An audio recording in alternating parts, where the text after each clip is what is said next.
Practitioners हों या वो ज्ञात अज्ञात, even resident doctors association Lady Hardinge Medical College की डॉक्टर का भी कहना है कि हम खुद कोरोना वॉरियर्स हैं, हमारा भी एक दिन का वेतन कट गया।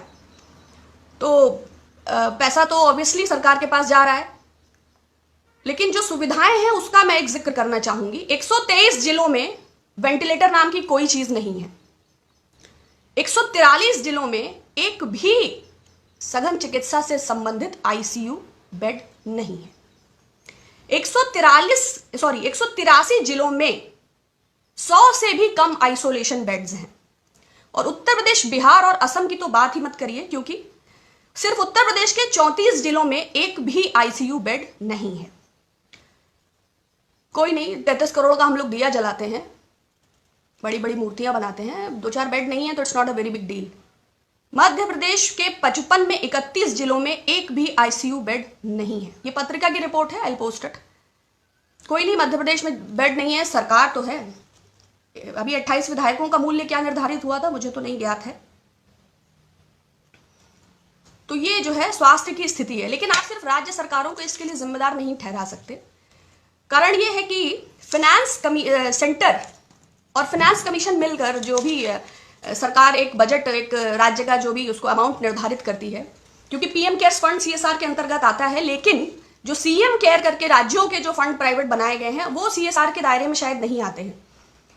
तो उत्तर प्रदेश को 1,40,000 करोड़ रुपए इस फाइनेंस कमीशन और सेंटर की बॉन्डिंग के अंतर्गत मिलना चाहिए था, लेकिन मिला है 8,255 करोड़ रुपए। तो आप ये क्या आप समझते हैं कि वो दिया जलाएंगे, कि फगुआ मनाएंगे, कि होली मनाएंगे, कि आईसीयू बेड लगाएंगे, कि आइसोलेशन सेंटर लगाएंगे, कि गाय का भोजन सुनिश्चित करेंगे?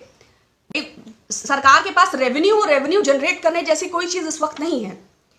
बिहार को 78,896 करोड़ रुपए मिलना चाहिए थे और मिला है 4,631 करोड़ रुपए। तो आप चाहते हैं कि पूरे देश से वो अपने बच्चों को बुलाएं, कहां से बुलाएं?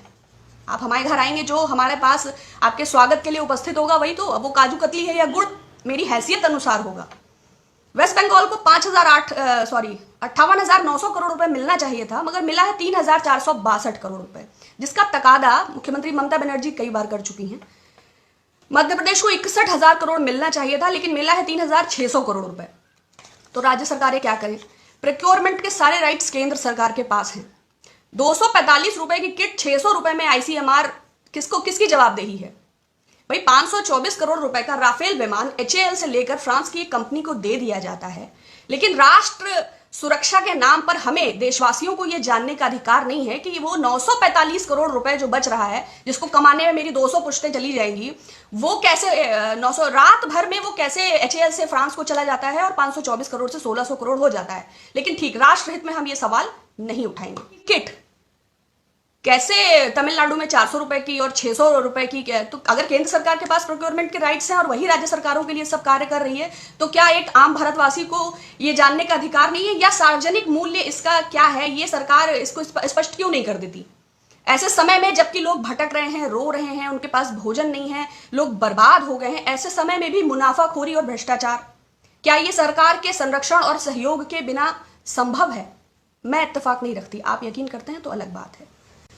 तीसरी खास बात, देखिए सरकार के पास पैसा नहीं है। ये बात अलग है कि 6 साल में चाहे वो जेट एयरवेज हो, चाहे भारत पेट्रोलियम हो, चाहे बीएसएनएल हो, चाहे एमटीएनएल हो, चाहे एचएएल हो, चाहे लाल किला हो, चाहे $20 इंटरनेशनल मार्केट में पेट्रोल है, लेकिन हम तो उसी मूल्य में खरीद रहे हैं।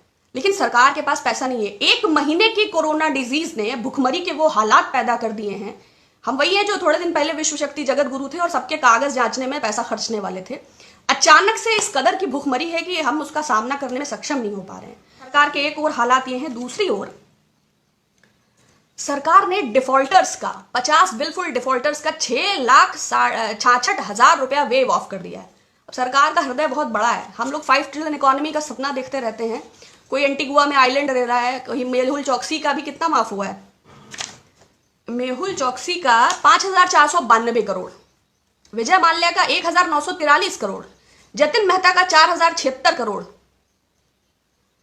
बाबा रामदेव का 2,212 करोड़। बहुत गरीब है वो, उनको बाबा रामदेव क्यों कहते हैं? ही इज कॉर्पोरेट ठग। जैसे चिन्मयानंद स्वामी हैं, जैसे आसाराम बापू हैं, जैसे सावरकर वीर हैं, वैसे रामदेव बाबा हैं। थोड़े दिनों पहले वो 1,000 रुपए का नोट बंद कराने वाले थे, काला धन विदेशों से लाने वाले थे, जीन्स को बैन कराने वाले थे, लेकिन एनीवेज, वृंदावन में रहना है तो राधे राधे कहना है। हमसे पूछे बिना 265 टन करोड़ सोना, संसद में इसकी कोई चर्चा नहीं, गिरवी रख दिया। भाई बादशाह सलामत के जहन में कोई ख्याल आया कि 8 बजे के बाद ये नोट कागज के टुकड़े हैं, तो वित्त मंत्री से इससे सलाह करने की कोई आवश्यकता नहीं है। बादशाह सलामत ने ये फैसला ले लिया कि उत्तर प्रदेश में सरकार बनानी है तो नोटबंदी तो करना है, और चैनल्स को आप ऑथराइज करिए कि वो चिल्ला चिल्ला के ये बताएं कि काला धन आएगा, आतंकवाद जाएगा, नक्सलवाद की कमर टूटेगा। और लोगों का क्या है, they are busy with Photoshop industry, they are busy with so many things are there even though. लेकिन बैंक फ्रॉड का इतना बड़ा अमाउंट, 32,868 टोटल बैंक फ्रॉड्स हैं और 100 करोड़ के बहुत सारे लोग इसमें इन्वॉल्व हैं। मैंने सिर्फ 2 ही 4 नाम लिए हैं। इसमें आप समझते हैं कि तुम मुझे खून दो मैं तुम्हें आज़ादी दूंगा, तुम मेरा रोल वेव ऑफ करोगे तो हम भी तो तुम्हें कुछ देंगे। क्या बिना किसी अंडर टेबल 60 गांठ के इतना हजारों हजार करोड़ रुपए, 6,66,000 करोड़ रुपए वेव ऑफ हो गया? वैसे सरकार स्पष्ट नहीं करेगी, लेकिन भारतीय जनता पार्टी के कुछ भारी भरकम चंदे हैं, कॉर्पोरेट चंदे। Gupta coal India private limited, coastal projects, diamond power infrastructure, electrotherm India, और भी बहुत सारे होंगे। लेकिन खैर, देश नहीं बिकने देंगे, देश को किसी भी हालत में नहीं बेचना है, और हमारी धर्म और संस्कृति खतरे में है। न मालूम कब तुर्कों और मंगोलों का आक्रमण हो जाए और हमें जाके हिंदू कुश की पहाड़ियों में छुपना पड़े। तो प्लीज़ आप अपने हेरिटेज और अपनी संस्कृति को बहुत मजबूती से पकड़िए, और बाकी अच्छा होगा। क्योंकि भारत के जो, हिंदुस्तान के जो बादशाह सलामत हैं, उन्होंने राष्ट्र के नाम संदेश दिया और एक घोषणा की, और 4 घंटे में भारत सड़कों पे आ गया। जब राज्य के मुख्यमंत्रियों से मशवरे की आवश्यकता नहीं है तो राज्य के देशवासियों को तो कोई गिनती ही नहीं है।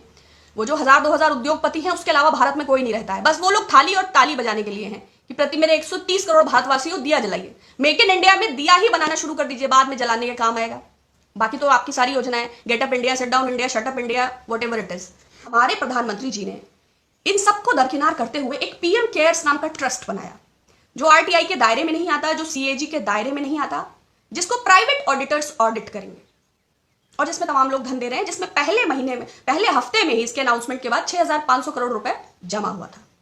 लेकिन उसको लेके कोई पारदर्शिता अभी तक प्रदर्शित नहीं हुई। जब राज्य सरकारों को मिला नहीं, मध्यम वर्ग को राहत नहीं, किसी प्रकार की कोई घोषणा नहीं, तो इसका फंड कहाँ है? जाहिर बात है, प्राइवेट ऑडिटर्स ऑडिट करेंगे तो हम इस पर सवाल नहीं उठा सकते। और अगर कानून में, डिजास्टर मैनेजमेंट एक्ट में इस बात का प्रावधान है कि नेशनल डिजास्टर रिस्पॉन्स फंड रहेगा और उसको वो काउंसिल प्राथमिकता और आपदा प्रबंधन के आधार पर खर्च करेगी, तो पीएम केयर्स बनाया क्यों गया?